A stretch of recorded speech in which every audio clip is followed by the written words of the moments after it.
Mechanical properties of fluid. Fluid means any substance which can flow. It may be gas or liquid. तो gas liquid दोनों ही किस में आते हैं? Fluid में. और फ्लूइड जिस कंटेनर में रखा जाता है, जैसा हमने देखा गैस हो या लिक्विड हो, वो उस कंटेनर पे प्रेशर लगाता है.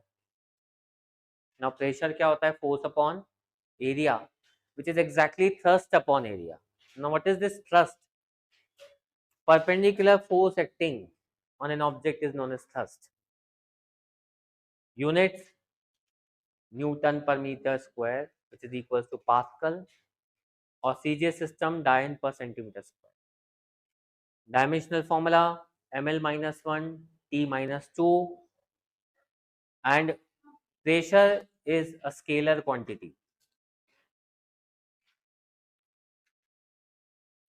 अब हम देखते हैं derivation. Pressure exerted by liquid column on the surface और बेस ऑफ अ कंटेनर. तो ये h हाइट का मतलब कंटेनर है जिसमें h हाइट तक लिक्विड फिल्ड है, जिसका मास m and area of cross section of container is a. Mass liquid का है, एरिया कंटेनर का है. Now pressure is force upon area, and force means m into g, weight of this liquid. हमने इसमें h multiply divide कर दिया. mgh upon area into h means volume. Mass upon volume is density. तो pressure आ गया rho into g into h. The pressure due to liquid column. Liquid की height बढ़ाते जाओगे तो प्रेशर भी इंक्रीज होता जाएगा. मे भी हो सकता है डेरिवेशन नहीं आए एग्जाम में, लेकिन फॉर्मूला जरूर ध्यान रखेंगे कि प्रेशर इक्वल्स टू क्या होता है? Rho ji h for liquid column. ये कुछ सब्सटेंस की डेंसिटी है. सबसे ज्यादा डेंस सब्सटेंस बात करें तो मर्क्यूरी है यहाँ पे, और सबसे कम इंटरस्टेलर स्पेस. पास्कल्स लॉ क्या होता है? If a liquid is enclosed in a container, it applies equal pressure in all directions. It states that an enclosed fluid, if an increased pressure is produced any part of fluid, then this change of pressure is transmitted undiminished to all parts of the fluid. यानी अगर हम liquid में किसी एक and पे pressure लगाते हैं तो वो हर एक पॉइंट पे इक्वली ट्रांसमिट होता है. इसी कंसेप्ट पे काम करते हैं hydraulic lift, hydraulic press and hydraulic brakes. 1 mark का क्वेश्चन आ सकता है, what is Pascal's law? When we apply pressure on a liquid, it is equally transmitted in all direction, undiminished in all direction. Undiminished word use करना. Hydraulic lift की जब हम बात करते हैं तो उसका एक एंड जो होता है उसका एरिया कम होता है, दूसरे एंड का एरिया ज़्यादा होता है. हमने यहाँ पर प्रेशर फोर्स लगाया जिससे ये लोड लिफ्ट होगा. Now according to Pascal's law, जितना प्रेशर यहाँ पर है उतना ही प्रेशर यहाँ होना चाहिए, because pressure is transmitted equally in all direction, undiminished, जैसा मैंने बताया. तो फर्स्ट वाले एंड पे प्रेशर होगा फोर्स अपॉन एरिया, सेकेंड वाले पे फोर्स अपॉन एरिया. इक्वेट कर दिया. इससे हम न्यूमेरिकल सॉल्व कर सकते हैं.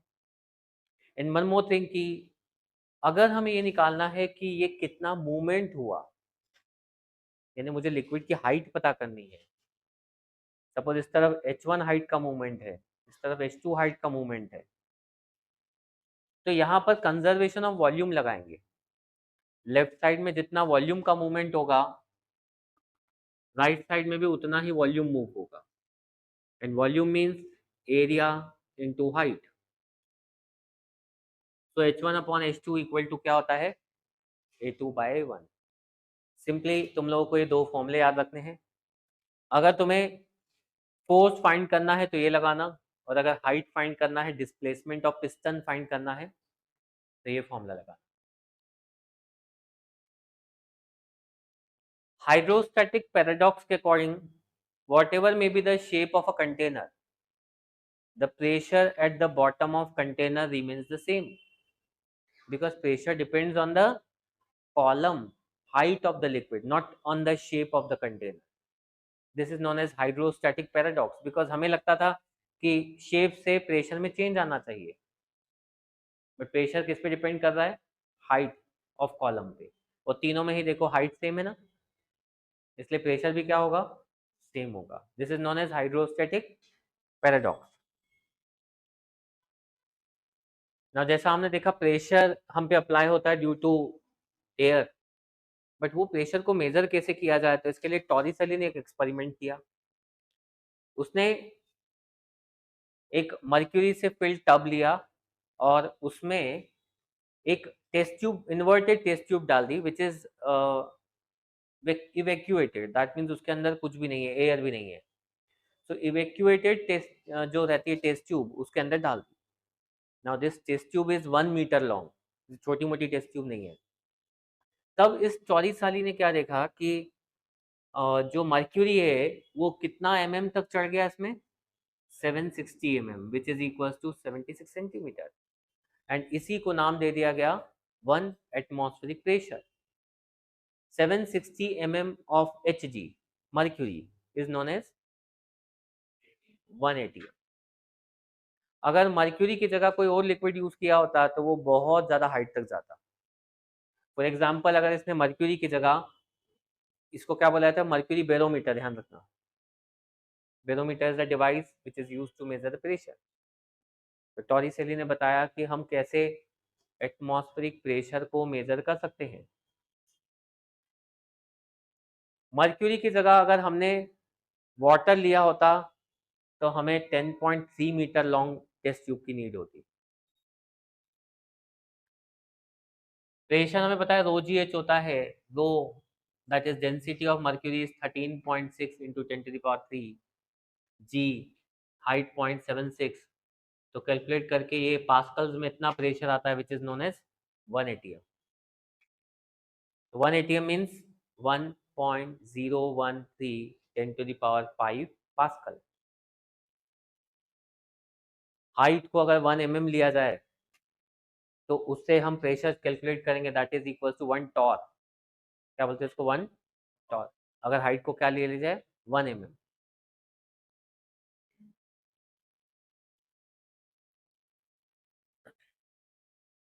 Now what is gauge pressure?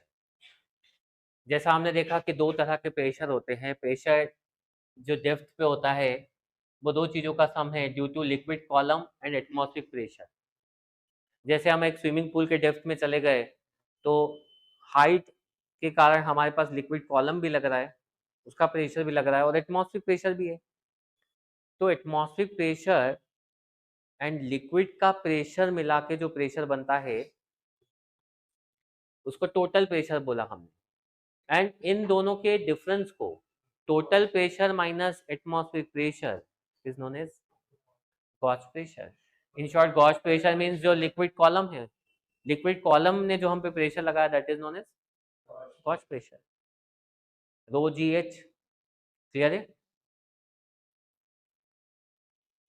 अब अगर हम हाइट 10 मीटर ले लें तो 10 मीटर पे जो प्रेशर आएगा that is 10⁵ pascal which is equals to 1 ATM.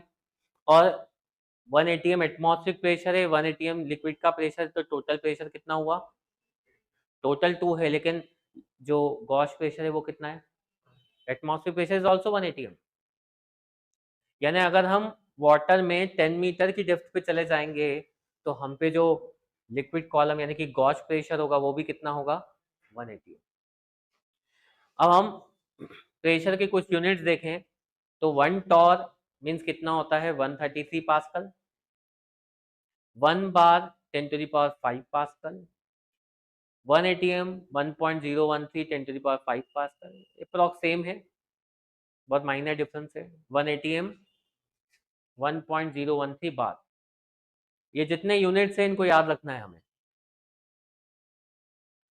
अगर हम हाइट ऑफ एटमॉस्फेयर फाइंड करें यूजिंग फॉर्मूला रो इंटू जी इंटू एच, इसमें डेंसिटी हम लेंगे एयर की, जी की वैल्यू 9.8, प्रेशर 1 atm, यानी कि 1.013 10⁵ पास्कल।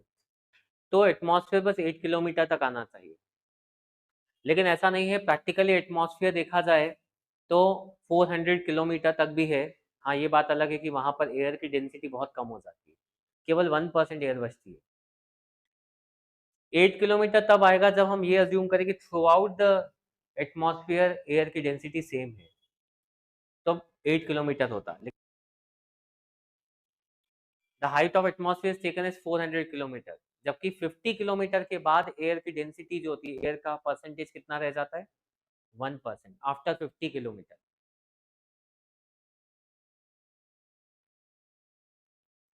आर्किमिडीज प्रिंसिपल, अगर मैंने एक ऑब्जेक्ट को किसी लिक्विड में सबमर्ज किया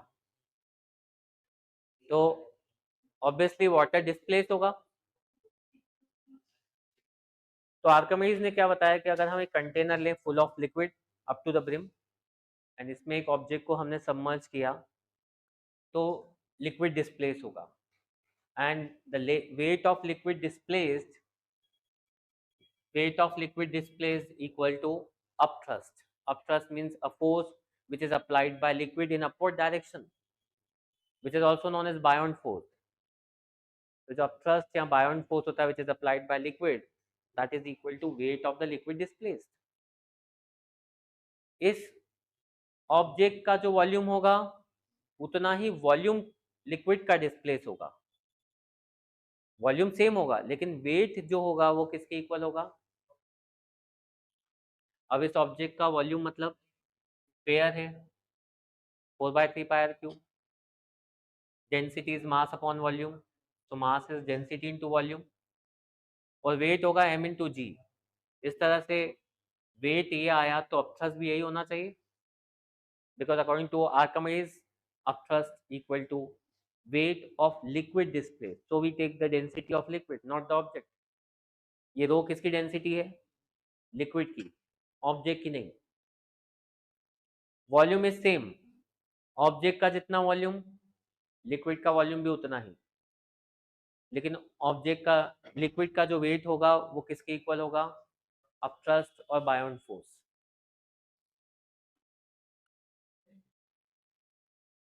नेक्स्ट आते हैं हम लोग फ्लूइड फ्लो। फ्लूइड के कितने टाइप होते हैं, फ्लो के टाइप। एक होता है स्ट्रीमलाइन फ्लो। स्ट्रीमलाइन फ्लो वो फ्लो होता है जहां पर अगर हम एक पर्टिकुलर पॉइंट पे फ्लूइड की वेलोसिटी देखें तो वो कांस्टेंट रहनी चाहिए, यानी पी पॉइंट पे हमेशा वेलोसिटी v1 होगी, क्यू पॉइंट पे v2 होगी, और आर पॉइंट पे हमेशा क्या होगी, मतलब एक पर्टिकुलर पॉइंट पे फ्लूइड की वेलोसिटी क्या होनी चाहिए, constant. That type of flow is known as streamline flow, which is also known as steady flow. In the steady flow, the velocity of fluid particle reaching a particular point is always same at that time. This is also known as streamline flow or steady flow.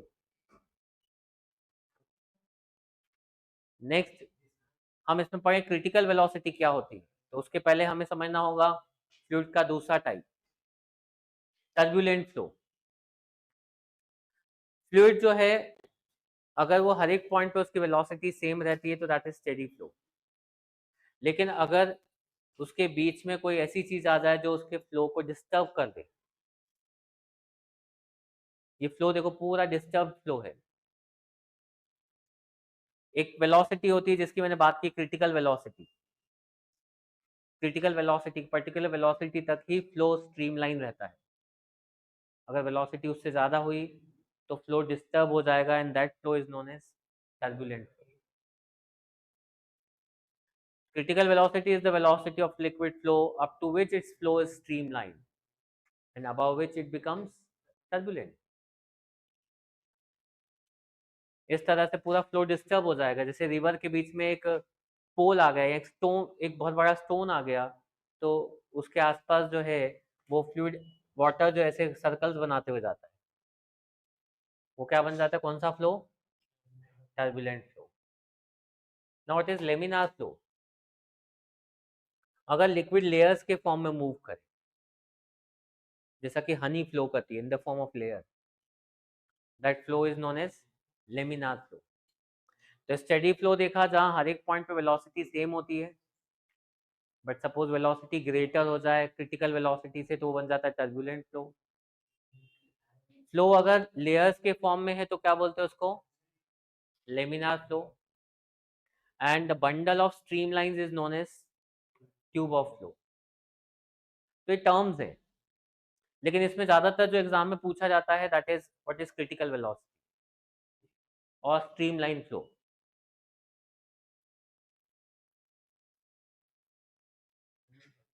Reynolds number एक ऐसा number है जिससे हम ये find out कर सकते हैं कि whether the flow is streamline, laminar और टर्बुलेंट।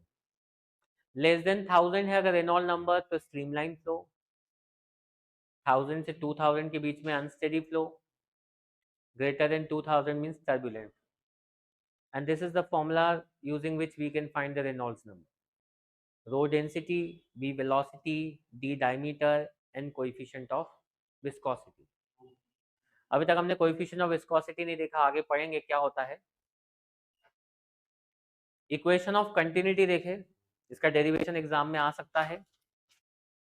हमने एक नॉन यूनिफॉर्म क्रॉस सेक्शन का ट्यूब लिया है, लेफ्ट एंड का एरिया A1, राइट एंड का एरिया A2, यहाँ पर लिक्विड की वेलोसिटी V1, यहाँ V2, पूरे ट्यूब का लेंथ L है।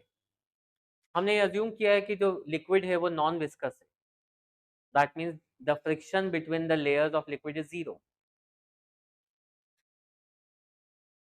वॉल्यूम पर सेकेंड क्या होता है, वॉल्यूम ऑब्वियसली होगा एरिया इनटू लेंथ, पर सेकेंड चाहिए इसलिए अपॉन में क्या लेना होगा मुझे, time. Now this distance upon time is velocity. अब हमें चाहिए मास पर सेकेंड, तो डेंसिटी इंटू वॉल्यूम पर सेकेंड कर दें तो आ जाएगा मास पर सेकेंड, डेंसिटी इंटू वॉल्यूम पर सेकेंड, ये आ गया हमारे पास मास पर सेकेंड। ऑब्वियसली उस ट्यूब में जितना मास एंटर करेगा उतना ही लीव करेगा according to law of conservation of mass. तो मास जो एंटर हुआ वो ρ1 A1 V1, और मास जो लीव कर रहा है दूसरे एंड पे that is ρ2 A2 V2। So according to law of conservation of mass of liquid entering per second, mass of liquid leaving per second. Now we consider the liquid is incompressible. That means the density remains same throughout the liquid, throughout the flow. They cancel. A1 V1 equals to A2 V2. That is area into velocity is constant in a tube. जैसा तुमने देखा होगा जब हम गाड़ियों को wash करते हैं तो इस तरह से थंब लगा देते पाइप के आगे, क्योंकि एरिया रिड्यूस करेंगे तो क्या होगा, वेलोसिटी इंक्रीज होगी, इनवर्सली प्रोपोर्शनल। तो वो किस पे बेस्ड हमें नहीं पता, लेकिन हम ऑटोमेटिकली इस तरह से हाथ रख देते हैं, हम एरिया को रिड्यूस करके क्या बढ़ाते हैं, उसकी वेलोसिटी। तो this is known as equation of continuity, that is area into velocity equals to constant. एक फ्लूइड में दो तीन टाइप की एनर्जी होती है। कौन कौन सी energy, kinetic energy, potential energy and pressure energy. इस पे बेस्ड हम एक थ्योरम पढ़ने वाले हैं, Bernoulli's theorem, which is most important part of this chapter, according to which the sum of all the energies in a liquid remains constant. Specially तीन energy की बात करेंगे हम लोग, kinetic, potential and pressure. May be heat energy produce होता है लेकिन हम अभी उसकी बात नहीं करते। we are neglecting all other types of energy, we are talking about only three energies, kinetic, potential and pressure. So according to Bernoulli's theorem, sum of all the three energies remains constant in a fluid, और वही हमें prove करना है। बहुत ही simple सा derivation है। इसमें भी हमने एक नॉन यूनिफॉर्म क्रॉस सेक्शन का ट्यूब लिया है, H1 हाइट पे एक एंड है, H2 हाइट पे दूसरा एंड है, velocity V1, velocity V2, pressure P1, pressure P2, area A1, area A2। ये सब तुम्हें एग्जाम में लिखना है। ऑब्वियसली ये दूसरा जो B वाला एंड है यहाँ पर वेलोसिटी ज्यादा होगी, क्यों, बिकॉज एरिया कम है, इक्वेशन ऑफ कंटिन्यूटी। प्रेशर यहाँ ज्यादा होना चाहिए, क्यों, तभी लिक्विड हायर हाइट पे जाएगा कि नहीं? लो प्रेशर से कैसे मतलब वो ऊपर जा सकता है? Now pressure P1 is greater than P2 but the velocity V2 is greater then V1। तो हम सबसे पहले काइनेटिक एनर्जी का चेंज निकालें। V2 ग्रेटर है इसलिए half m V2 square minus half m V1 square क्या होना चाहिए? काइनेटिक एनर्जी का चेंज। हाइट कौन सी ग्रेटर है? यानी पोटेंशियल एनर्जी का difference mgh2 minus mgh1। Work done force into displacement, हमने एरिया मल्टीप्लाई डिवाइड किया तो वर्क डन तुम्हें पता होना चाहिए क्या होता है, प्रेशर इनटू वॉल्यूम। बहुत बार हम लोग केमिस्ट्री में पढ़ चुके, प्रेशर इनटू वॉल्यूम। तो चेंज इन या टोटल वर्क डन जो हमने किया वो क्या होगा, P1V माइनस P2V। हमने ये अज्यूम किया है कि वॉल्यूम तो सेम ही रहेगा, P1 is greater than P2, that's why हमने ऐसा लिया।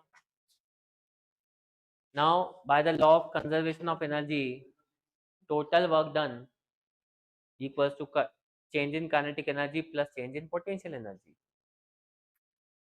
हमने 1 वाले टर्म्स लेफ्ट ले लिए, 2 वाले टर्म्स राइट ले लिए सब, एंड पूरी इक्वेशन को किससे डिवाइड कर दिया, वॉल्यूम से। Now mass upon volume is density. इस तरह से दिख रहा है तुम्हारे पास तीन एनर्जी आ रही है, pressure, kinetic, potential. Initial equals to final, that means sum of three energy is constant. Further हम इसको चाहें तो रो इंटू जी से डिवाइड कर सकते हैं, ऐसा आएगा। Now this P by rho into G is known as pressure head, V square by 2G is known as velocity head, and height is known as gravitational head. So हम इस theorem को इस तरह से भी बोल सकते हैं, sum of pressure head, gravitational head and velocity head is also constant। ये कौन सा थ्योरम हुआ, Bernoulli's theorem. Limitations of Bernoulli's theorem क्या है कि नंबर 1, वेलोसिटी इन्होंने कंसीडर की constant which is not constant, actually uniform नहीं है। विस्कस ड्रैग कंसीडर नहीं किया, loss of energy due to heat consider नहीं किया, एंड सेंट्रीफ्यूगल फोर्स से जो एनर्जी लॉस होगा वो भी कंसीडर नहीं किया गया। पर ठीक है, इसके एप्लीकेशंस पढ़ते हैं, बहुत सारे एप्लीकेशंस हैं। एटोमाइजर में इसका एप्लीकेशन है, क्योंकि जब हम यहाँ से एटोमाइजर में इसको पुश करते हैं रबर बल्ब को, तो एयर की वेलोसिटी इंक्रीज हो जाती है, that means kinetic energy increase होती है, बट पोटेंशियल एनर्जी तो कांस्टेंट है, तो प्रेशर एनर्जी रिड्यूस हो जाती है, क्योंकि तीनों का सम तो कांस्टेंट है। इसको बढ़ा दिया, इसमें कोई चेंज नहीं हुआ, तो ऑब्वियसली प्रेशर कम हो जाएगा। यहाँ पे प्रेशर कम होने से लिक्विड ऊपर आता है and then it sprinkles in the form of droplets. Lift of aeroplane is also an example of Bernoulli's theorem application। Aerofoil, इसमें देखो विंग का लोअर एंड है और ये अपर एंड है। अपर एंड पे एयर की वेलोसिटी ज़्यादा होती है इसलिए प्रेशर कम होता है, लोअर एंड पे एयर की वेलोसिटी कम होती है मतलब प्रेशर ज़्यादा होता है, इसलिए एरोप्लेन को अपवर्ड क्या मिलता है, लिफ्ट मिलता है, क्योंकि लोअर एंड पे प्रेशर ज़्यादा है, अपर एंड पे प्रेशर कम है। Curved motion of spinning ball, जब बॉल को स्पिन करते हैं तो अपर एंड पे वेलोसिटी डिक्रीज हो जाती है, लोअर एंड पे वेलोसिटी इंक्रीज हो जाती है, क्योंकि बॉल ऐसे घूमता हुआ आता है तो वेलोसिटी इंक्रीज हो जाती है। मतलब यहाँ प्रेशर कम होगा और यहाँ प्रेशर ज़्यादा होगा, मतलब बॉल नीचे की तरफ मूव करेगा। मतलब बॉल को जब आप स्पिन करते तो वो प्लेयर के लेग्स की तरफ जाएगा। This is known as Magnus effect. दो बोट बहुत पास पास चल रही हैं, तो दोनों ही बोट्स कहाँ रो करेंगी, मिड ऑफ द बोट्स में, तो यहाँ वेलोसिटी इंक्रीज हो जाएगी वाटर की, प्रेशर डिक्रीज हो जाएगा। लेकिन आउटसाइड द बोट्स, मतलब दोनों साइड बोट्स के प्रेशर ज़्यादा है, तो ये बोट्स क्या हो सकती हैं, कोलाइड हो सकती हैं। इसका सबसे अच्छा और इजी एग्जांपल कि अगर हम दो पिथ बॉल ले लें, लाइट वेट बॉल्स, एंड इनके बीच में ब्लो करें, तो ये बॉल एक दूसरे की तरफ अट्रैक्ट होते हैं। होना तो क्या चाहिए था कि हमने ब्लो किया तो दूर जाने चाहिए, बट एक दूसरे की तरफ क्या होते हैं, अट्रैक्ट होते हैं। जब विंड्स बहुत फास्ट ब्लो करते हैं तो जो हट होता है उसका रूफ उड़ जाता है, क्योंकि विंड्स की वेलोसिटी हाई है, मतलब आउटसाइड प्रेशर लो है but inside pressure is high, and because of this upward lift मिलेगा उसको, और ये जो रूफ है उड़ जाएगा। ये सब किसके एप्लीकेशन हमने देखे, बर्नौलीज थ्योरम के। Blood flow and heart attack is also an example of Bernoulli's theorem. ये आर्टरी है, आर्टरी में कोलेस्ट्रॉल ऐसे आर्टरीज को ब्लॉक कर देता है, जिससे ये एंड इस एरिया जो है, ये एरिया रिड्यूस हो जाता है, नैरो बन जाता है। एरिया कम हो गया मतलब इस एंड पे वेलोसिटी बढ़ जाएगी, मतलब प्रेशर कम हो जाएगा। यहाँ प्रेशर कम है लेकिन आउटसाइड द आर्टरी प्रेशर ज्यादा है, तो आर्टरीज जो होंगी वो ब्लॉक हो जाएंगी। हार्ट कंटिन्यूसली पंप करने की कोशिश करेगा लेकिन ब्लड यहाँ से पास नहीं होगा, एंड इस केस में क्या आ जाता है, हार्ट अटैक। ये क्यों हुआ, बिकॉज ऑफ दिस कोलेस्ट्रॉल। अगर इस कोलेस्ट्रॉल को यहाँ से रिमूव कर दे या ब्लड को थिन कर दे तो हार्ट अटैक नहीं आएगा। आगे समझ में। टॉरिसेली एक्सपेरिमेंट पढ़ा हमने, जिसमें टेस्ट ट्यूब मर्क्यूरी में डाल के टॉरिसेली ने ऑब्जर्व किया कि मर्क्यूरी 760 mm तक चढ़ जाता है। तो Torricelli theorem is different. Now Torricelli experiment तुम पढ़ चुके हो, अभी हम क्या पढ़ने जा रहे हैं, टॉरिसेली थ्योरम। ये थ्योरम में इसने क्या किया, एक टैंक में कहीं होल बना दिया, small narrow hole which is known as orifice. ये ओरिफाइस के थ्रू वाटर बाहर आएगा ना। हमें ये प्रूव करना है कि ये जो वाटर की वेलोसिटी होगी that will be similar to the stone which is drop from h height, this h height, this one sorry, because water धीरे धीरे कम होके यहाँ से नीचे आना स्टार्ट हो जाएगा। इस A पॉइंट पे वाटर में क्या होगा, एटमॉस्फेरिक प्रेशर जो अप्लाई हो रहा है, प्रेशर तो यहाँ पर भी सेम ही होगा बिकॉज हमने कोई एक्स्ट्रा प्रेशर अप्लाई नहीं किया है, दैट इज एटमॉस्फेरिक प्रेशर। हम इसको रेफरेंस पॉइंट मान रहे हैं बिकॉज इसके बाद वाटर यहाँ से निकल जाएगा, इसकी हाइट 0 हो जाएगी। यहाँ पर वाटर में पोटेंशियल एनर्जी है लेकिन कोई काइनेटिक एनर्जी नहीं बिकॉज वाटर स्टेशनरी है। लेकिन जब वो ओरिफाइस से निकलेगा तो उसमें काइनेटिक एनर्जी होगी लेकिन पोटेंशियल क्या हो जाएगी, 0, क्योंकि वो h हाइट कवर करते हुए यहाँ से निकल गया। इस हाइट को काउंट मत करना, हम इस हाइट की बात कर रहे हैं। तो अगर हम इस पे बर्नौलीज थ्योरम लगाए तो जैसा कि हमने पढ़ा है, sum of 3 energies, pressure, potential, kinetic is same, conserve, constant. Pressure is same, A point पर हमने देखा प्रेशर है, पोटेंशियल है, काइनेटिक 0 है। बी पॉइंट पे प्रेशर है, पोटेंशियल 0 है और काइनेटिक है। तो प्रेशर प्रेशर तो कैंसल हो जाएगा, पोटेंशियल इक्वल्स टू काइनेटिक में रो भी कैंसल, तो वेलोसिटी क्या आ गई, √2gh। अगर h हाइट से हम एक स्टोन को थ्रो करें जिसकी इनिशियल वेलोसिटी 0 है, तो according to third equation of motion इसकी वेलोसिटी क्या आएगी, √2gh। सो h हाइट से एक वाटर निकले या फिर h हाइट से एक स्टोन को थ्रो किया जाए, उनकी वेलोसिटी क्या रहती है, सेम। इसको हमने बोला टॉरिसेली theorem. The velocity with which liquid flows out of an orifice is known as velocity of efflux, is equal to that which a freely falling body would acquire in falling through a vertical distance equal to depth of orifice below the free surface of liquid. This one is the free surface and this one is the depth of liquid. तो अगर h depth से अगर किसी water को drop किया जाए या h height से स्टोन को ड्रॉप किया जाए, दोनों की वेलोसिटी क्या होगी, सेम होगी। In case of water this is known as velocity of efflux and this small hole is known as orifice. तो सेम क्वेश्चन को तुमको दो तरीके से पूछा जा सकता है, व्हाट इज टॉरिसेली थ्योरम और derive the velocity of efflux. Clear. Velocity के बाद अगर तुम्हें ये बताना है कि टाइम पीरियड क्या होगा, देखो अगर तुम्हें टाइम पीरियड निकालना है कि कितने टाइम में वो लिक्विड या जो भी वाटर है वो नीचे आएगा, तो हम इस फॉर्मूला से निकाल सकते हैं, इसका डेरिवेशन नहीं करना। एंड अगर तुम्हें डिस्टेंस बताना है कि वो लिक्विड कितना डिस्टेंस पे गिरेगा, तो वो फॉर्मूला होता है 2 √h into H dash. H और एच डैश क्या है तुमने देखे, this one is H dash और this one is H.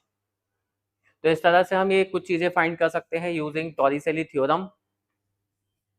Next हमारे पास आता है वेंचुरी मीटर। क्या बोलते हैं हम इसको, वेंचुरी मीटर।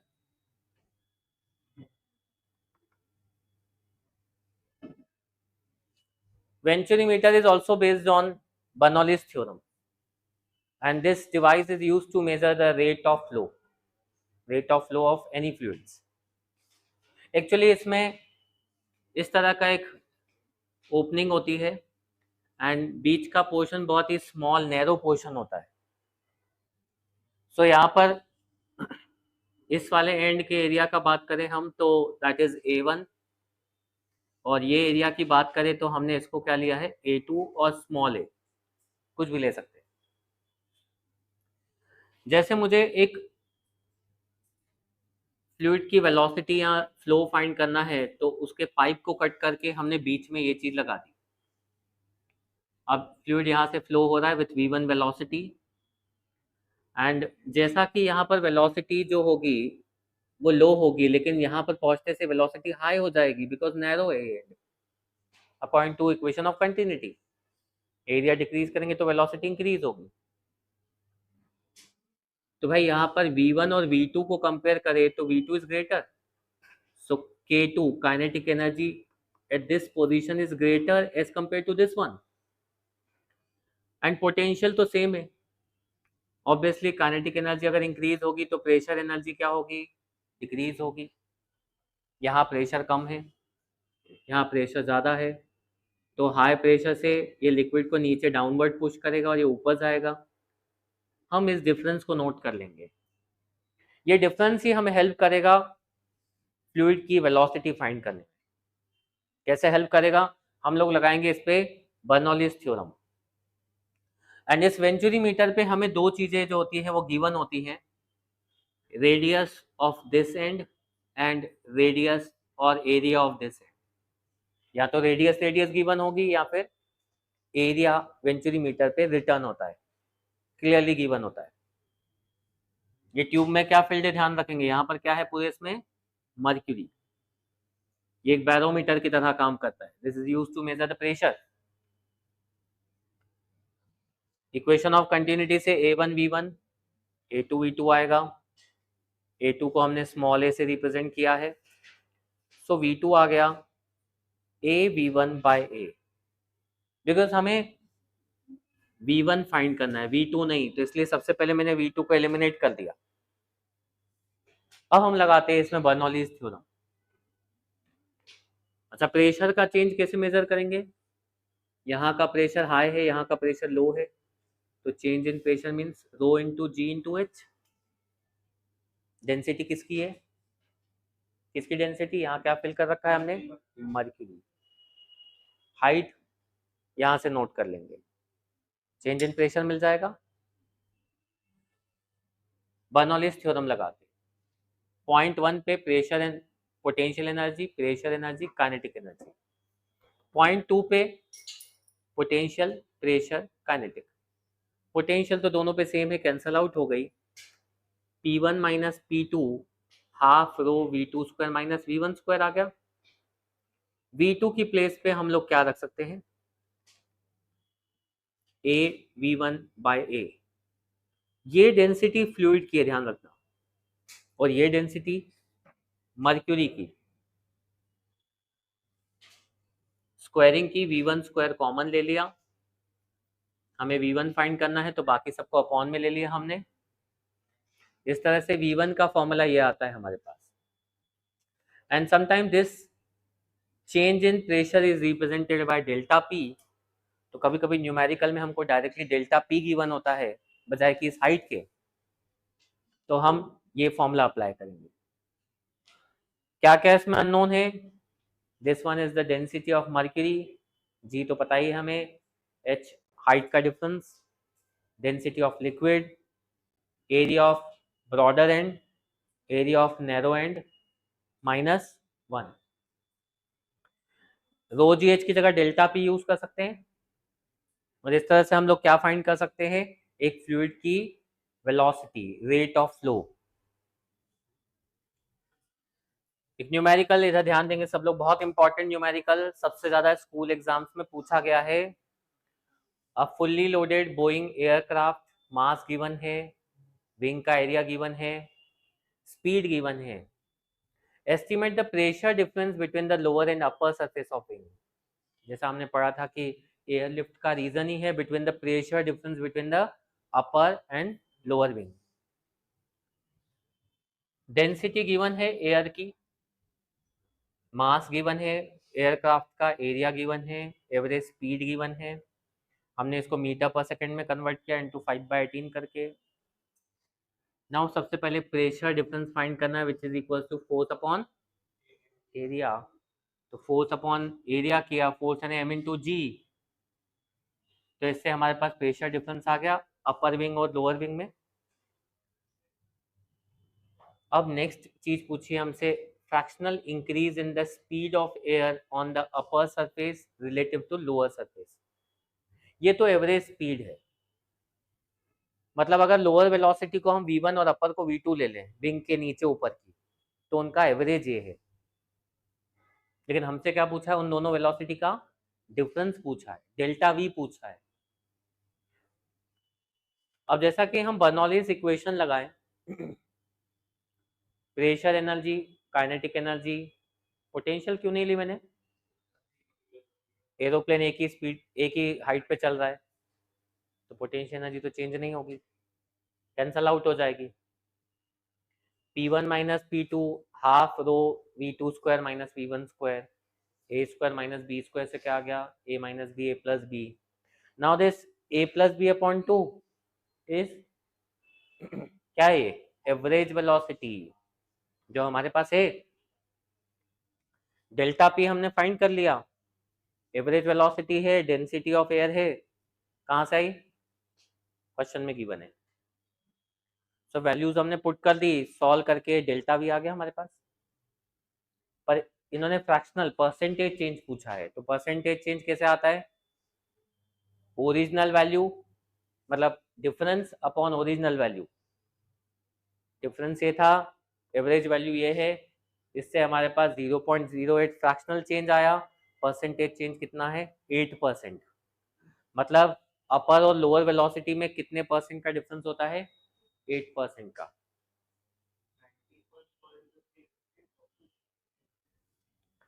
विस्कोसिटी क्या होता है?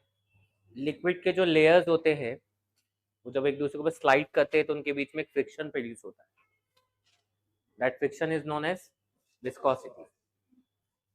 क्या देखा इन्होंने? जो विस्कोसिटी वो किन फैक्टर्स पे डिपेंड करती है? That viscous force is directly proportional to area, area of surface, directly proportional to velocity gradient. Velocity gradient मतलब change in velocity, change in velocity upon change in height, that is known as velocity gradient, dv by dz। Third, इन दोनों को हमने combine किया तो इससे एक unknown, एक कांस्टेंट वैल्यू आती है हमारे पास, which is known as coefficient of viscosity. SI unit newton per second per metre square, CGS unit dyne second per metre square, centimetre square होगा, और poise 1 poise 0.1 newton second per metre square होता है। मतलब CGS unit और SI unit का relation है ये। Question कभी कभी आता है हमारे सामने कि ये माइनस साइन क्यों लगाया हमने यहाँ पर? बिकॉज ये फोर्स कैसा है? फ्रिक्शनल फोर्स है नेचर में, जो अपोज करेगा। ये सिंबल को क्या बोला हमने, कोएफिशिएंट ऑफ विस्कोसिटी ईटा।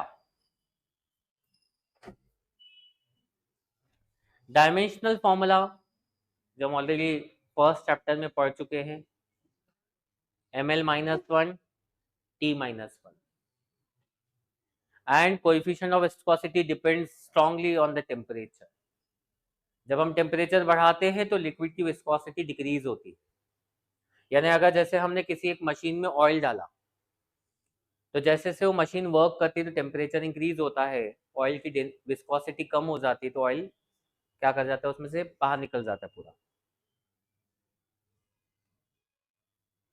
ये कुछ सब्सटेंसेस की विस्कोसिटी गिवन है, इनमें सबसे ज्यादा विस्कस क्या दिख रहा है हमें यहाँ पर, ग्लिसरीन। टेम्परेचर भी है यहाँ पर, टेम्परेचर का भी ध्यान देंगे, ये सभी अलग अलग टेम्परेचर पे निकाले गए हैं।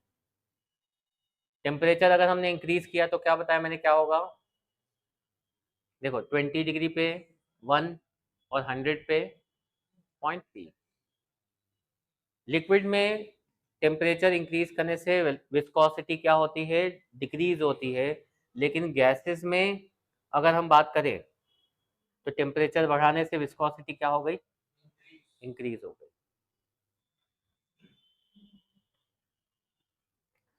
अब इसमें बहुत बार एग्जाम में स्टोक्स लॉ का डेरिवेशन पूछा गया। स्टोक्स लॉ समझने से पहले हमें विस्कस ड्रैग समझना होगा।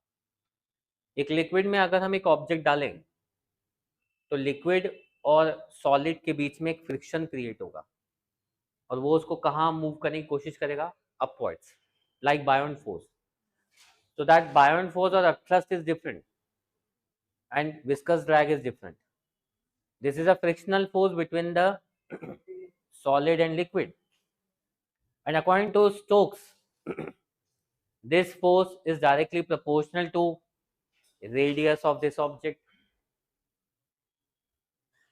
directly proportional to velocity with which the object is thrown in the liquid, and directly proportional to eta, that is coefficient of viscosity.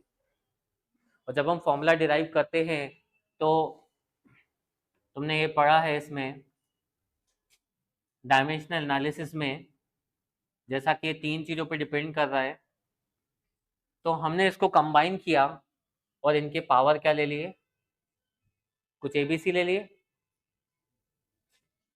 Equals to में क्या है हमारे, फोर्स,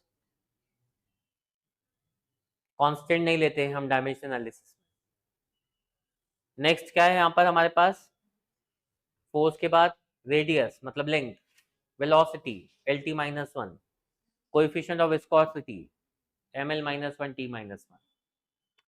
इस तरह से हमने डायमेंशंस को कंपेयर किया और एबीसी की वैल्यूज निकाल ली, तो हमारे पास फॉर्मूला आता है, यानी एबीसी तीनों 1 1 1 आते हैं, फॉर्मूला इस तरह से आता है। एंड एक्सपेरिमेंटली कांस्टेंट की वैल्यू क्या आती है, 6 पाई।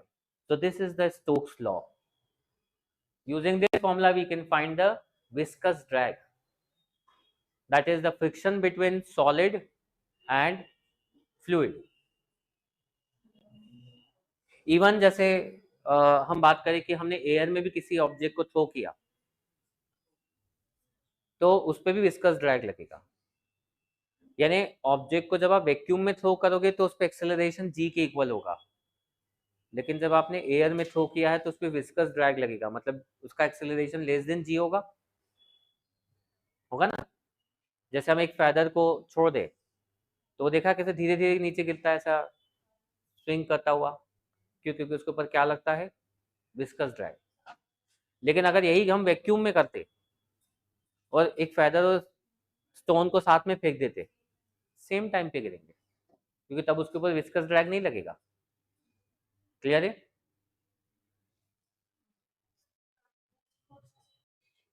टर्मिनल वेलोसिटी क्या होता है, अभी हमने जैसे विस्कस ड्रैग पढ़ा, जब हम किसी ऑब्जेक्ट को किसी लिक्विड या फ्लूइड में थ्रो करते हैं तो उस पर अपवर्ड फोर्स लगेगा, that is viscous drag. Upthrust भी लगेगा, लेकिन डाउनवर्ड फोर्स एक लगेगा, दैट इज वेट। जब अपवर्ड फोर्स और डाउनवर्ड फोर्स इक्वल हो जाएंगे तो ऑब्जेक्ट एक कांस्टेंट वेलोसिटी से गिरना शुरू हो जाएगा, and that constant velocity is known as terminal velocity. तो तीन चीजें यहाँ पर जो काम कर रही हैं, number one weight of object downwards, upthrust upwards, viscous drag is also upwards. Rho ली हमने density of solid, sigma density of fluid, upthrust होता है वेट ऑफ फ्लूइड डिस्प्लेस्ड।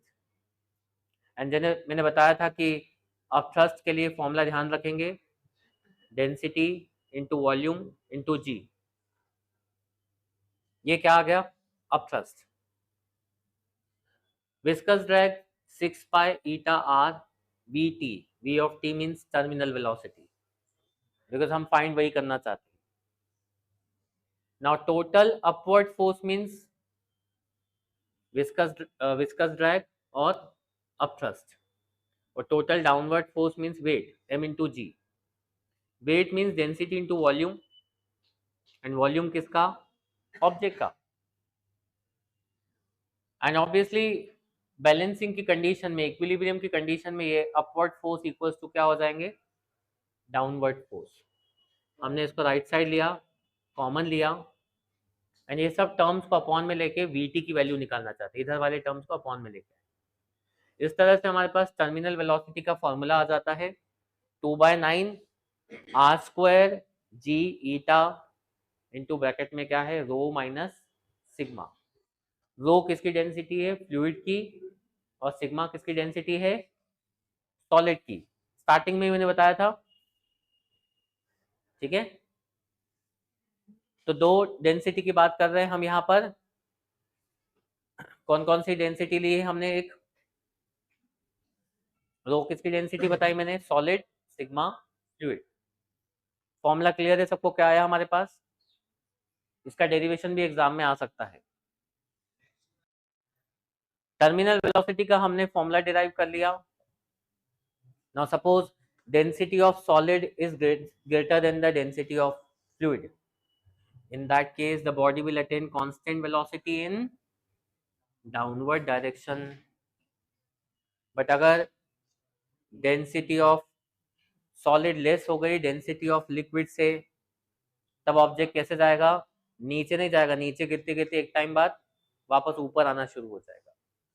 तब उसकी कांस्टेंट वेलोसिटी किस डायरेक्शन में आएगी, upward direction. Example air bubble in liquid, clouds in sky, जिनमें क्या होता है ये बट ये जो टर्मिनल वेलोसिटी कहाँ मिलती है इनको, अपवर्ड डायरेक्शन में। टर्मिनल वेलोसिटी का एक और एग्जांपल देखें तो जब स्काई डाइविंग करते हैं लोग, तब ऐसा नहीं कि गिरते से ही वो पैराशूट ओपन कर लेते हैं। जब तक वेलोसिटी कांस्टेंट नहीं होती तब तक वो पैराशूट को ओपन नहीं करते, क्योंकि अगर उसके पहले ओपन की तो इनको एक अपथ्रस्ट बहुत ज़्यादा मिलेगा, अपवर्ड फोर्सेस बहुत ज़्यादा होंगे, जिससे क्या हो सकता है कि ना रिब्स पे भी इतना लोड पड़ेगा और ब्रेक हो सकती है। इसलिए जब तक टर्मिनल वेलोसिटी अचीव नहीं होती है तब तक ये पैराशूट ओपन नहीं करते हैं। टर्मिनल वेलोसिटी और टाइम और डिस्टेंस के साथ ग्राफ बनाए तो क्या दिख रहा है, वेलोसिटी कंटिन्यूसली इंक्रीज हो रही है, लेकिन after some time it becomes constant. तो 1 मार्क में कभी ग्राफ पूछ लिया बिटवीन वेलोसिटी एंड टाइम और डिस्टेंस, तो तुम्हें इस तरह से ड्रॉ करके आना है। क्या बता रहे हैं ग्राफ, वेलोसिटी इंक्रीज होती जाती है और एक टाइम के बाद क्या हो जाती है, कांस्टेंट हो जाती है।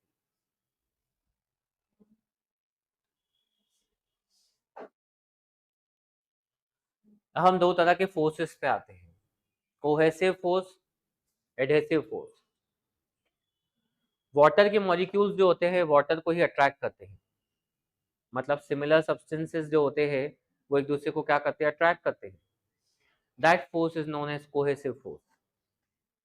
The force of attraction between similar type of materials, same type of material is known as cohesive force, while the force of attraction between different materials is known as adhesive force. जैसे मैं एक water droplet को glass पे डालूं तो water droplet जो होती है उसका कुछ पार्ट ग्लास पे अट्रैक्टेड रह जाता है, ऐसा अट्रैक्ट होता है उसकी तरफ, that is known as adhesive force. इसी पे बेस्ड होते हैं एडहेसिव्स, जो डिफरेंट ऑब्जेक्ट को स्टिक करने के काम आते हैं, जैसे फेविक्विक। क्या करते हैं हम, दो ऑब्जेक्ट को चिपकाना है, उसके बीच में उसको डाल दिया तो वो स्टिक हो जाते हैं। क्यों? क्योंकि वो उनके बीच का फोर्स ऑफ एडेसिव जो है उसको इंक्रीज कर देता है।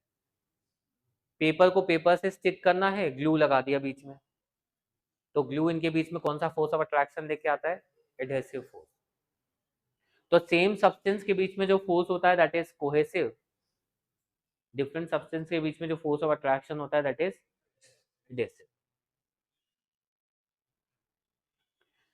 नेक्स्ट टर्म पे आते हैं surface tension, viscosity over, next term क्या आता है हमारे पास? Surface tension. कोई भी लिक्विड का अपर सरफेस जो होता है ना वो स्ट्रेच्ड मेम्ब्रेन की तरह बिहेव करता है, ऐसा लगता है कि जैसे वो एक मेम्ब्रेन हो, that is known as surface tension. But physically इसको कैसे एक्सप्रेस किया जाए, फिजिक्स में कैसे लिखेंगे? The force per unit length on an imaginary line which is drawn on the surface of liquid. Liquid के सरफेस पे हमने इमेजिनरी लाइन बना दी, उस लाइन पे पर यूनिट लेंथ जो फोर्स लग रहा है दैट इज सरफेस टेंशन। इसके यूनिट्स होंगे न्यूटन पर मीटर और डायन पर centimetre. Dimensional formula mt-2। It is a scalar quantity क्योंकि इसका कोई स्पेसिफिक डायरेक्शन नहीं होता है। It depends only on the nature of liquid independent of area of surface और लेंथ ऑफ लाइन कंसीडर्ड। क्योंकि लाइन तो हमने बनाई, इमेजिनरी लाइन तो हमने क्रिएट की ना, तो ये बस किस पे डिपेंड कर रहा है? Nature of liquid. क्लियर है? Surface tension of liquid decreases with rise of temperature. भाई अगर हम गर्म चाय पियेंगे ना तो बड़ी अच्छी लगती है, लेकिन चाय ठंडी होगी तो पीने मजा नहीं आता है। क्यों? क्योंकि जैसे ही चाय गर्म होती है उसका सरफेस टेंशन डिक्रीज हो जाता है और वो हमारे टंग पे इवनली स्प्रेड होती है। कपड़े जब धोए जाते हैं तो डिटर्जेंट में गर्म पानी डाला जाता है, डिटर्जेंट ऑलरेडी सरफेस टेंशन को डिक्रीज करता है।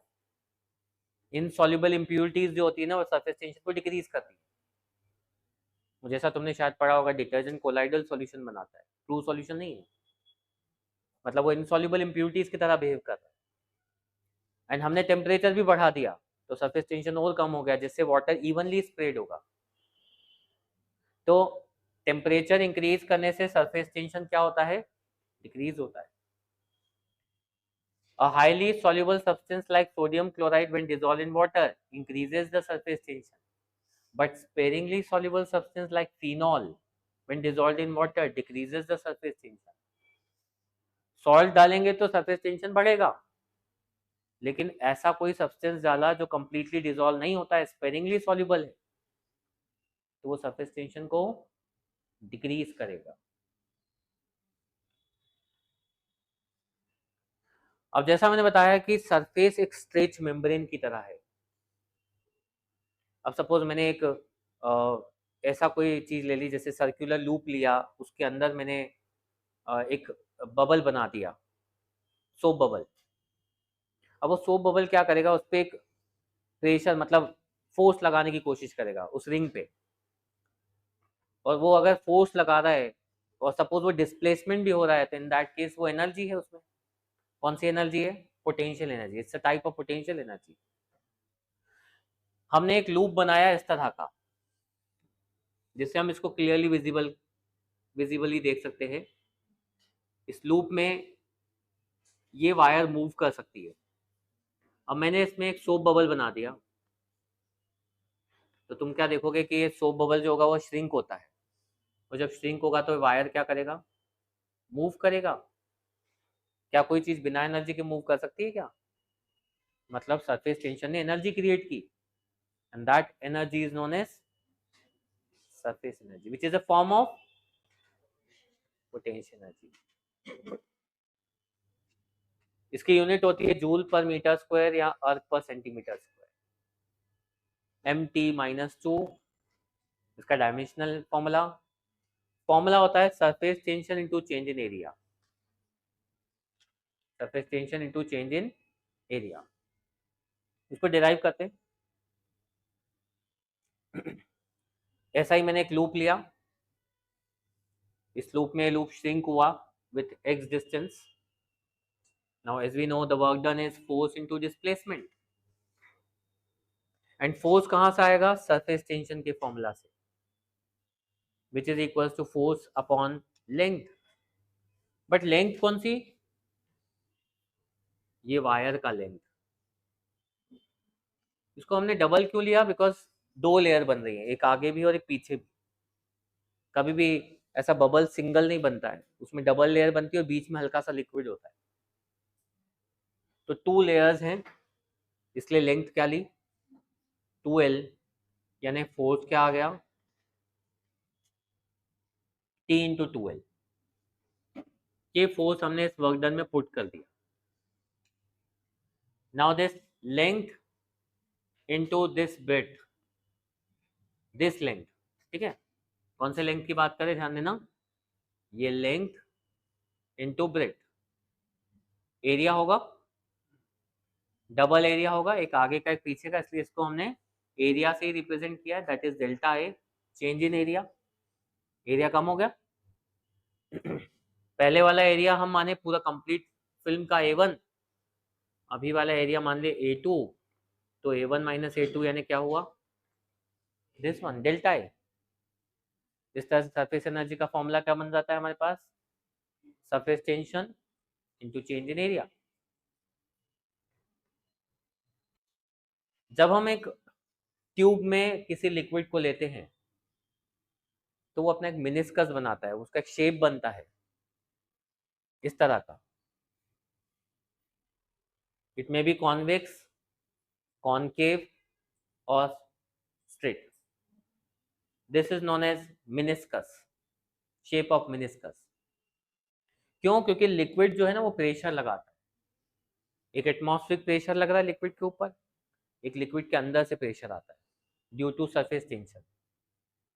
अगर अंदर वाला प्रेशर ज्यादा हुआ और बाहर का प्रेशर कम हुआ तो मिनिस्कस कैसा बनेगा? कॉन्वेक्स।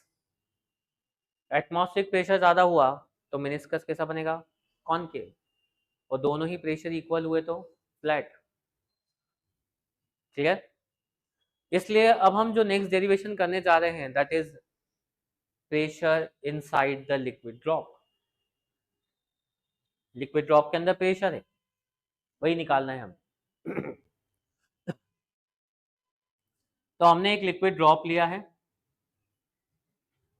एंड जैसा कि इसके अंदर प्रेशर है तो ये बबल एक्सपांड होगा या ड्रॉप एक्सपांड होगा, या अगर प्रेशर बाहर का जाता है तो श्रिंक होगा। तो सपोज चेंज इन रेडियस कितना आया? Delta R. ये भी डेल्टा होता है पर this is for large difference, अभी हम स्मॉल डिफरेंस के लिए ऐसा साइन बनाते हैं। हमें निकालना है कि वर्क डन कितना हुआ, and work done equals to क्या होता है? Force into displacement. फोर्स मतलब pressure into area, pressure into area of drop, area of sphere क्या होता है? 4πr²। And increase in radius delta r. तुम्हें याद होगा हम पहले भी पढ़ चुके कि फोर्स यानी क्या होता है? Pressure into change in volume. वो चेंज इन वॉल्यूम मतलब area into change in radius. अब ये स्मॉल है इसलिए डेल्टा आर लगा देते हैं। तो इस तरह से हमारे पास ये क्या आएगा? Work done by excess pressure, may be expand हो रहा हो या फिर श्रिंक हो रहा हो, ये वर्क डन हुआ।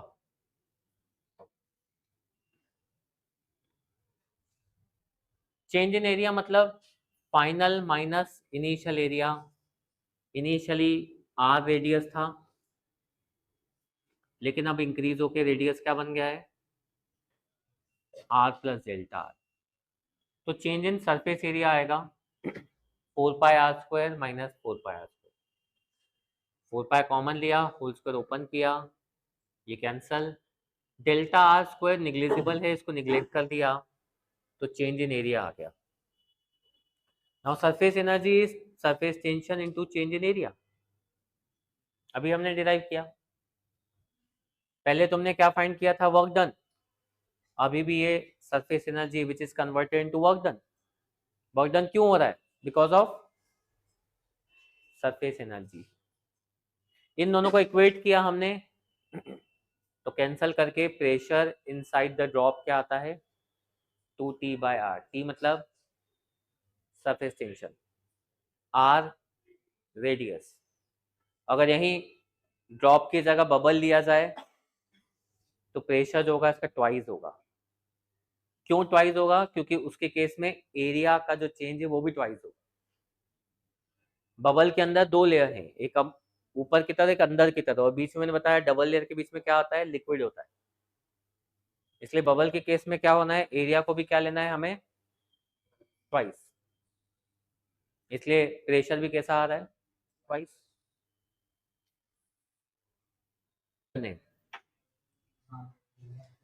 नेक्स्ट आते हैं हम लोग एंगल ऑफ कांटेक्ट। अगर हम एक सॉलिड को किसी लिक्विड में डालें तो उसका मेनिस्कस सॉलिड के अंदर जो एंगल बनाता है, सॉरी लिक्विड के अंदर जो एंगल बनाता है, that is known as angle of contact.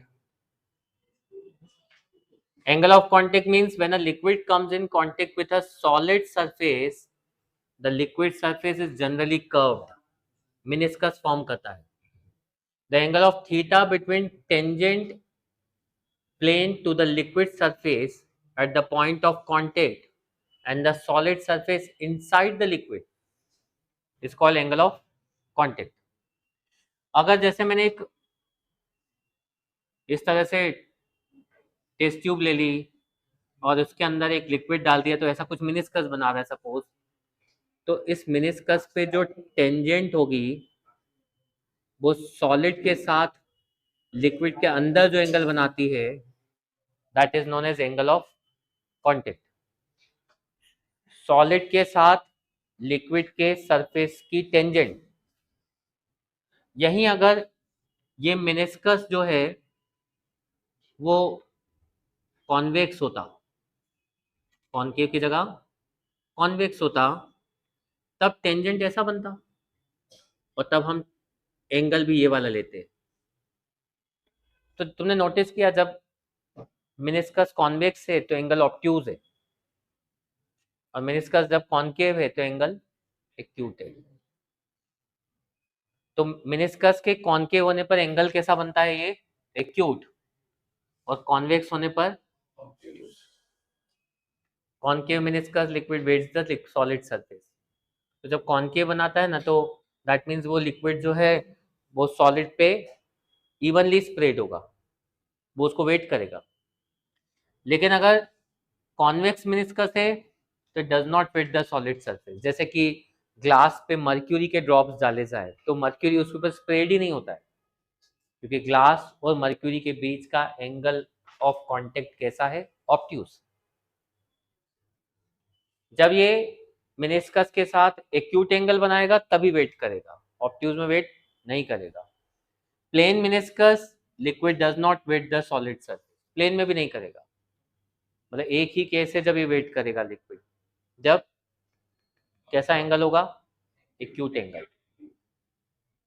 अगर हम एक कपड़ा ले ले और उसके ऊपर हमने वैक्स लगा दिया या पेपर के ऊपर वैक्स लगा दिया एंड देन उसके ऊपर लिक्विड के ड्रॉप्स डालते हैं, तो वो लिक्विड के ड्रॉप्स उसके साथ ऑब्ट्यूज एंगल बनाते हैं, दैट मीन्स वो उसको वेट नहीं करेंगे। क्लियर है? तो इस तरह से एंगल ऑफ कांटेक्ट हमें ये डिसाइड करने के काम आता है कि whether the liquid will wet the solid surface और not. Obtuse angle means it does not wet the solid surface, acute हुआ तो वो उसको वेट करेगा। एंगल ऑफ कांटेक्ट की डेफिनेशन समझ में आ गई? Its value lies between 0 to 180, 0 degree for pure water and glass, 90 degree for water and silver। Learn करके रखना। टेम्परेचर इंक्रीज करते हैं तो एंगल ऑफ कांटेक्ट डिक्रीज होता है। सॉल्युबल इम्प्योरिटीज क्या करती है? एंगल ऑफ कांटेक्ट को इंक्रीज करती हैं। एंड पार्शली सॉल्युबल इम्प्योरिटीज होंगी तो एंगल ऑफ कांटेक्ट को डिक्रीज करेंगे। थोड़ा बहुत ये सरफेस टेंशन से मिलता जुलता नहीं है? जब सॉल्युबल इम्प्योरिटीज थी तो सरफेस टेंशन क्या होता है, इंक्रीज होता है ना, और पार्शियली सॉल्युबल में सरफेस टेंशन क्या होता है, मतलब इस तरह से तो हम एंगल ऑफ कांटेक्ट और सरफेस टेंशन में भी रिलेशन बना सकते हैं कि भाई एंगल ऑफ कांटेक्ट अगर बढ़ेगा तो सरफेस टेंशन भी बढ़ेगा, और एंगल ऑफ कांटेक्ट डिक्रीज होगा मतलब सरफेस टेंशन। इसलिए मैंने बोला कि जब हमने टेम्परेचर बढ़ाया तो सरफेस टेंशन डिक्रीज हुआ, और वो लिक्विड जो होगा वो इवनली स्प्रेड हो सकता है। क्लियर है?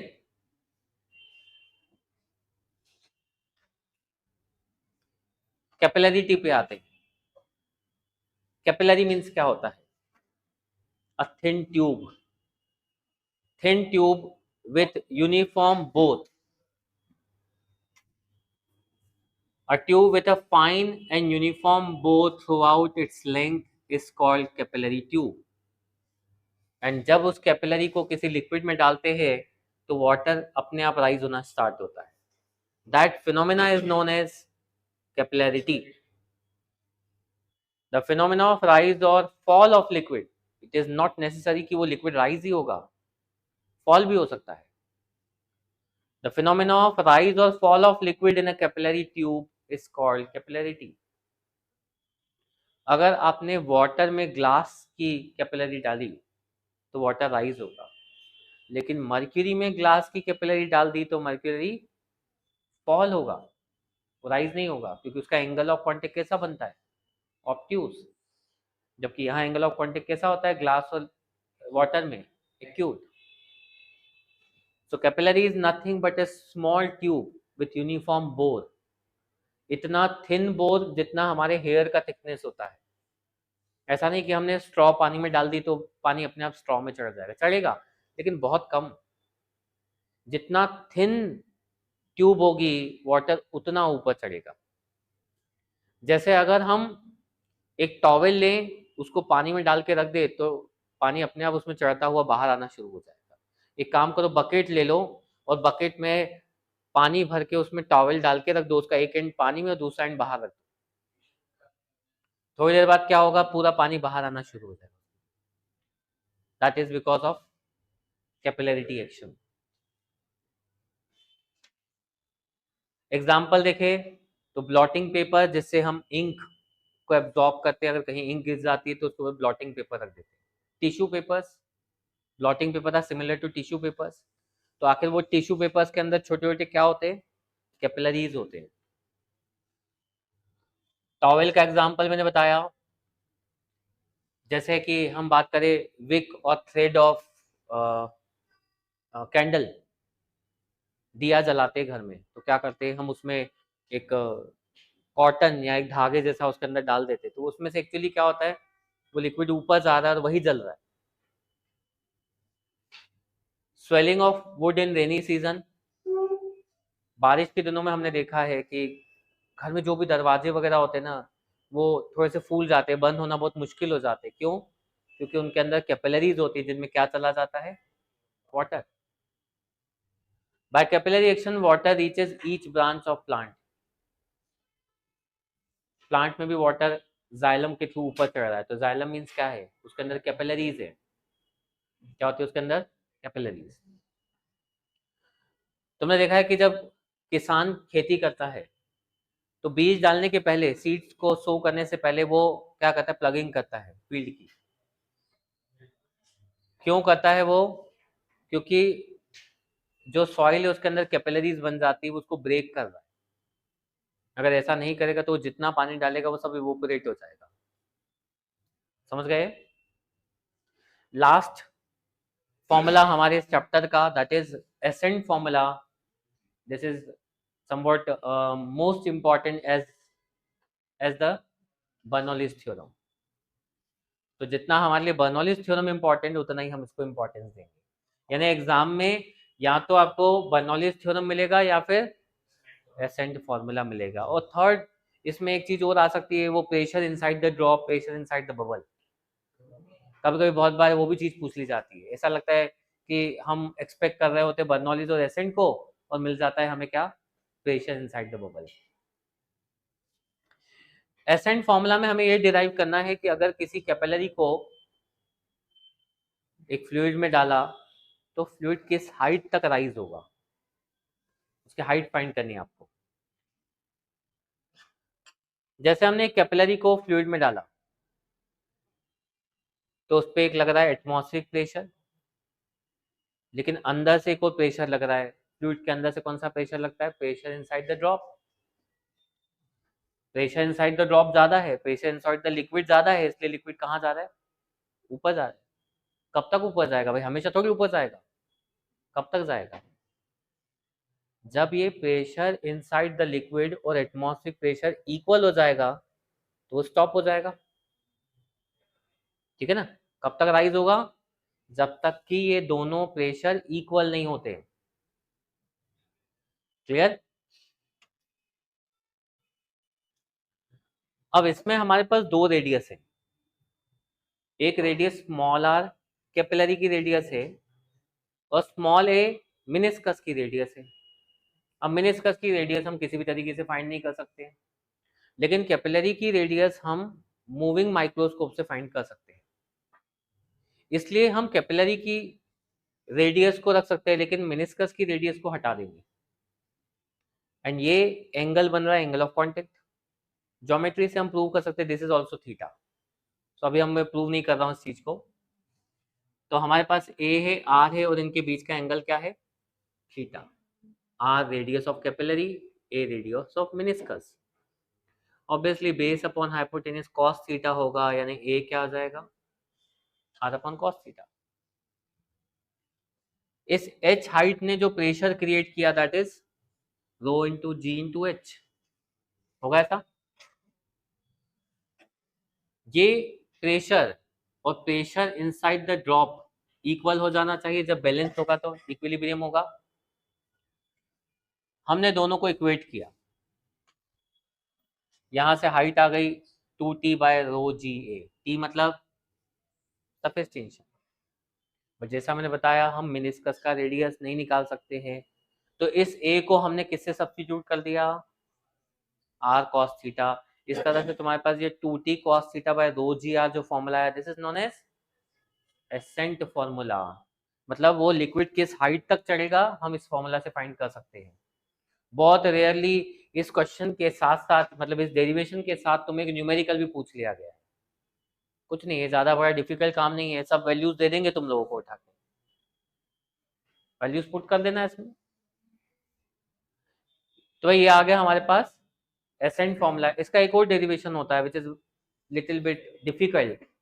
तो इजीएस्ट वे यही है कि हम प्रेशर रो जी एच को इक्वेट कर दें प्रेशर इनसाइड द लिक्विड के। क्लियर। कंसेप्चुअल भी है क्योंकि तभी तो वो लिक्विड राइज होना स्टॉप हो गया ना। क्लियर। अब एक क्वेश्चन इस पे और पूछा जाता है, उसके पहले हम देखें तो एसेंट फॉर्मूला में जो हाइट है वो रेडियस ऑफ कैपिलरी के इनवर्सली प्रोपोर्शनल है, इसलिए जैसे जैसे रेडियस बढ़ाओगे तो हाइट कम होती जाएगी। इसलिए तो हमने वो जब स्ट्रॉ डाला तो लिक्विड अपने आप ऊपर नहीं आया, नहीं तो ऐसा होता कि हमने कोल्ड ड्रिंक में स्ट्रॉ डाला या जूस में स्ट्रॉ डाला लिक्विड अपने आप ऊपर आता। तो ऐसा क्यों नहीं हो रहा है, क्योंकि उसका रेडियस ज्यादा है। डेंसिटी ऑफ लिक्विड के इनवर्सली प्रोपोर्शनल, सरफेस टेंशन के डायरेक्टली प्रोपोर्शनल। जैसा मैंने बोला एक क्वेश्चन बहुत इंपॉर्टेंट है कि सपोज एक कैपिलरी में वाटर राइज हो गया और हमने एक कैपिलरी को बीच से कट कर दिया, तो वाटर ओवरफ्लो करेगा या नहीं, क्वेश्चन ये होता है। तो जब हम उसको कट कर देंगे ना, तो इस फॉर्मूला को ध्यान दो, हमने कट किया मतलब हाइट कम कर दी, टी रो जी तो कांस्टेंट है, मतलब height of liquid is inversely proportional to meniscus radius of meniscus. जब आप हाइट डिक्रीज करोगे तो मिनिस्कस का रेडियस इंक्रीज हो जाएगा, मतलब वो पहले जो कर्वेचर था उससे उसका कर्वेचर और बढ़ जाएगा, लेकिन वाटर ओवरफ्लो नहीं करेगा। तो अगर किसी कैपिलरी में वाटर राइज हो चुका और मैं उसको बीच में से कट कर दूं तो वो ओवरफ्लो नहीं करेगा, उसकी जगह उसके मिनिस्कस का रेडियस और फ्लैट होता चला जाएगा, मतलब उसका कर्वेचर और बढ़ता जाएगा। क्लियर है। तो मोस्ट इंपॉर्टेंट क्वेश्चन 1 मार्क में पूछा जा सकता है। क्लियर आता है सबको। तो यहाँ हम लोगों का चैप्टर का रिवीजन हो जाता है। कंप्लीट। क्लियर?